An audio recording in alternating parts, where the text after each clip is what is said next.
Hello everyone, welcome back to my channel tarot with Tara Hindi. तो आज एक स्पेशल वीडियो है। एक्चुअली सारी वीडियोस ही स्पेशल है मेरे लिए।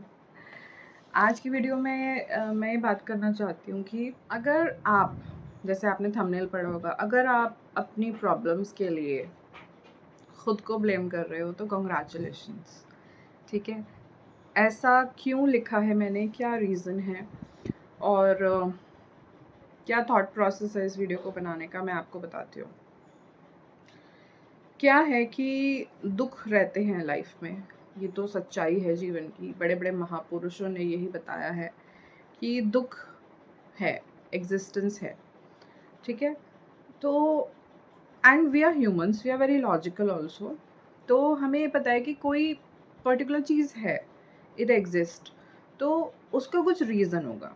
ठीक है, कॉज और इफ़ेक्ट, वो भी हम समझते हैं कि बहुत सारी फिलॉसफी में, इंडियन फिलॉसफीज़ में कॉज एंड इफ़ेक्ट का एक रिलेशन बताया गया है। ठीक है, चाहे आप वो सांख्य की फ़िलॉसफी ले लो, चाहे आप वो योगा फ़िलॉसफी ले लो, चाहे वो बुद्धिस्ट फ़िलॉसफी ले लो, जैनिज़्म ले लो, मतलब टोटल आप अक्रॉस डिफरेंट सेक्ट आप देखोगे कि ये चीज़ कॉमन है कि अगर कोई आपको एक चीज़ दिख रही है तो उसका कोई कॉज है।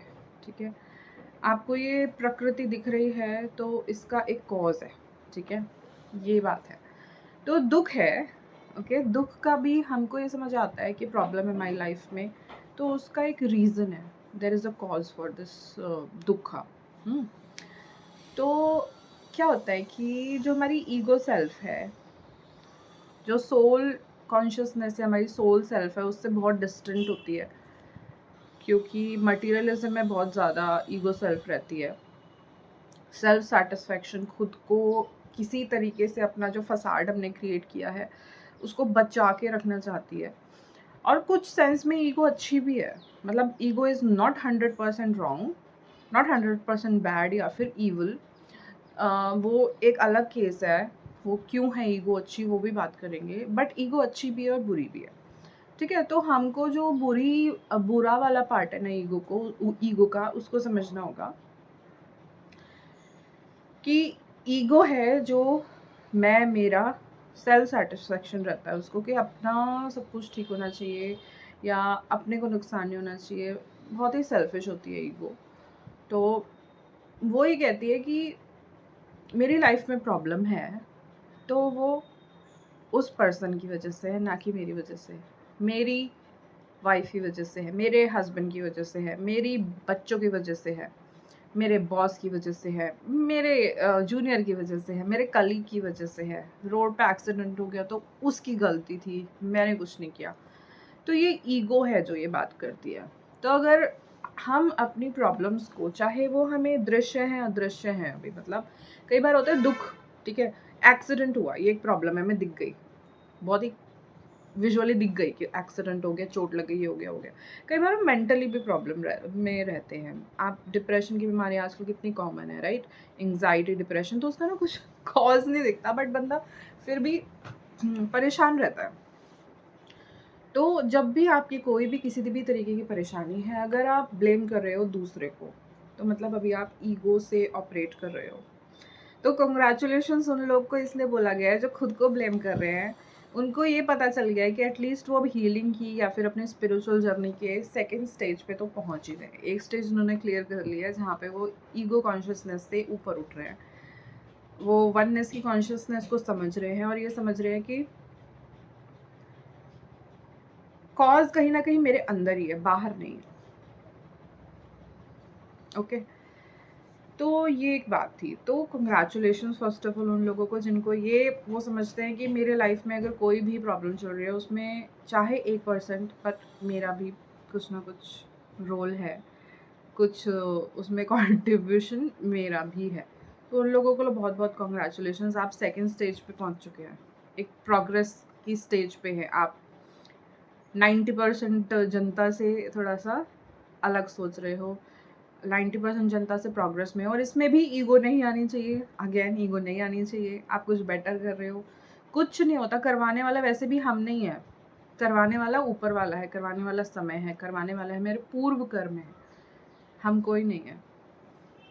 फिर वो वाली बात आती है कि फिर फ्री विल कहाँ है, अगर गलत काम भी भगवान ही करवा रहा है तो फ्री विल कहाँ है। तो वो again it is a very different topic, and उसमें भी एक सिंपल लीनियर आंसर होता ही नहीं है किसी चीज़ का, मल्टीपल लेयर्स हैं वहाँ पर भी। ओके, तो सीधा आंसर तो वहाँ का भी नहीं है, मल्टीपल लेयर्स हैं इस क्वेश्चन की भी, डिस्कशन की, तो वो कभी और डिस्कस करेंगे। आज का जो टॉपिक था वो इसलिए कॉन्ग्रेचुलेशन है गाइस, आप समझ रहे हो कि प्रॉब्लम एक्सटर्नल नहीं है, प्रॉब्लम इंटरनल है। और एक्चुअल में आपने ये श्लोक ज़रूर सुना होगा, अहम ब्रह्मास्मि, मैं ही ब्रह्म हूँ।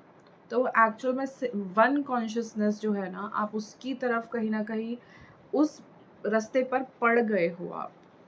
ओके, तो बहुत अच्छे। एंड अगली जो स्टेज होगी हीलिंग की, मैं आपको एक थोड़ा सा ना, जैसे कहते हैं वो देती हूँ, पीक थ्रू देती हूँ कि अगली स्टेज क्या होगी हीलिंग की। अगली स्टेज हीलिंग की और स्पिरिचुअल डेवलपमेंट की ये है कि आप अपने आप को भी ब्लेम नहीं करोगे, आप भगवान को भी नहीं करोगे, ईश्वर को भी नहीं करोगे, अल्लाह को भी नहीं करोगे, आप यूनिवर्स को भी नहीं करोगे। आप सिंपल मेयर एग्जिस्टेंस, आप सिर्फ एक्सपीरियंस जब लेते हो, आप किसी को ब्लेम नहीं करते हो। एक बस ये समझ लेके चलते हो कि जो पुराना था वो तो आएगा ही। जो आज लेट से हमने इस उम्र में कोई गलत काम नहीं किया, हमारी कॉन्शियसनेस के हिसाब से हम सच में ऐसा कोई काम नहीं किया कि हमें लगे कि हमारी लाइफ में इतने दुख क्यों हो सकते हैं। और दुख हर किसी की लाइफ में होता है, बड़े छोटे, रूप स्वरूप अलग हो सकता है। आप कहोगे अंबानी जी की लाइफ में कोई दुख नहीं होगा, भैया उनके खुद के स्ट्रगल्स कुछ ऐसे होंगे जो उनके लिए यूनिक है। ओके, तो दुख हर किसी की लाइफ में होता है। ओके, ये बात आप समझ के चलो। लेकिन हमने तो कुछ ऐसे कर्म किए नहीं, फिर क्यों है? तो डेफिनेटली अगर आपको इफेक्ट दिख रहा है तो कुछ कॉज होगा, इस लाइफ का कॉज नहीं है तो किसी पास्ट लाइफ का होगा। ओके, तो ये हमें समझना चाहिए, जो भी हमारे सामने आ रहा है किसी और को ब्लेम करने की ज़रूरत नहीं है। वो हमारे ही पूर्व कर्म, चाहे इस जन्म के, चाहे पिछले 2, 5, 10 हज़ारों जन्म के आ रहे हैं, बट वो हमारे ही कर्म आ रहे हैं। और आप जितनी जल्दी इस चीज़ के साथ पीस बना ले, इस चीज़ को एक्सेप्टेंस में ले आए, आपकी लाइफ में चीज़ें होने लगेंगी।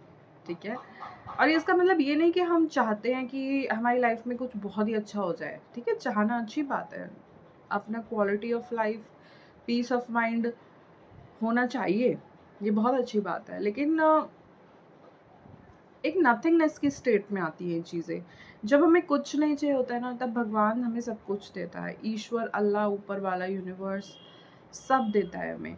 तो हमें ना नथिंगनेस की स्टेट तक आने के लिए पहले तो ना ये जो ईगो सेल्फ है, जिसका फ़ायदा भी है, हमको फ़ायदा भी समझना होगा उसका, उससे थोड़ा सा अपने आप को डिस्टेंस करना होगा। और हम जिस रास्ते पर चल रहे हैं उस तरीके का ना हमें फिर कंटेंट कंज्यूम करना चाहिए। और आजकल कंटेंट का इतना ओवरलोड है कि हमको ये भी नहीं समझ आता कि कौन सा कंटेंट एक्चुअल में सही है, सच है, या फिर ये ठीक है, कोई हमको गलत शिक्षा तो नहीं दे रहा। तो वो भी एक चैलेंज है आज के टाइम पे। तो मल्टीपल रिसोर्सेज रखो आप, किसी एक source, resource, person, book, ideology को ऐसे ना बिल्कुल 100% या अंधविश्वास की तरफ फॉलो मत करो, क्योंकि वहाँ पर ही प्रॉब्लम आती है। ओके, आपको मल्टीपल पर्सपेक्टिव्स देखने होंगे। कबीर जी का दोहा भी है ना कि अल्लाह, ईश्वर सब एक ही है। एंड एक एग्जाम्पल भी है ना, आई थिंक, कि चार लोगों के आंखों पे पट्टी बांधी और हाथी को कहा कि महसूस पर इसको छू के चेक करो, बताओ कौन सा जानवर है ये। तो जिसने पैर पकड़े उसने कहा कि ये तो पिलर है, जिसने पूंछ पकड़ी उसने कहा सांप है, जिसने कान पकड़े उसने कुछ और कहा कि पत्ता है, पेड़ है, जो भी है। तो द थिंग इज कि आधा आधा सच सबको पता है, उस बेसिस पे हम एक्स्ट्रापोलेट, इंटरपोलेट करके चीज़ों को सच मानने लगते हैं। बट एक्चुअल में जो रियलिटी है ना वो बहुत ही डिफरेंट है। और कुछ हमने जो सोचा नहीं होता ना उससे भी परे है।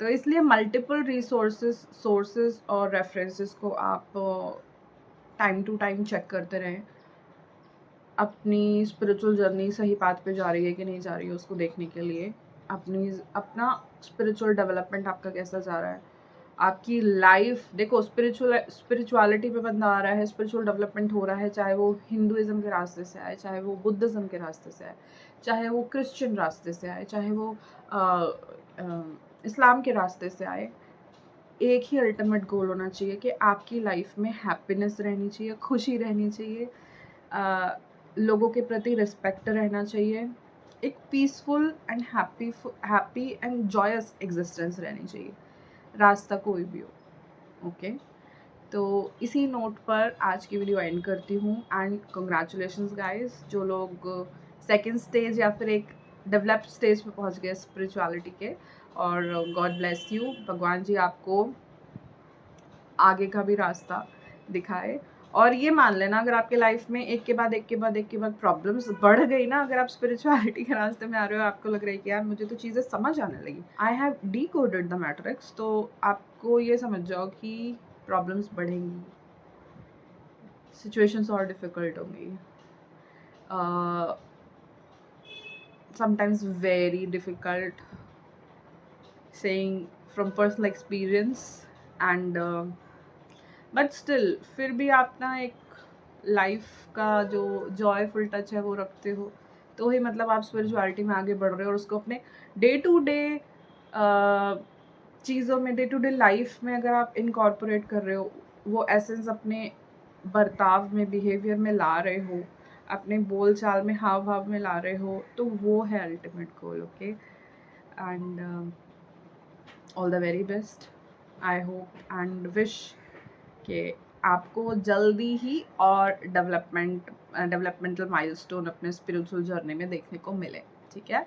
बट कठिनाई आए ना, तो उससे हताश नहीं होना, उससे ये मानना कि आपकी जर्नी बहुत अच्छी चल रही है। आई नो इट इज़ थोड़ा सा contradictory, but it is such, ऐसा ही है। चलिए, तो आज की वीडियो एंड करूँगी, मिलूँगी नेक्स्ट वीडियो में।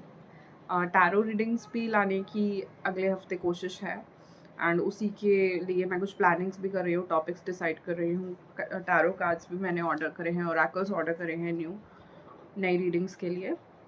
चलिए ठीक है, तो आज के लिए इतना ही, मिलूँगी अगली वीडियो में, तब तक के लिए guys take care and bye bye.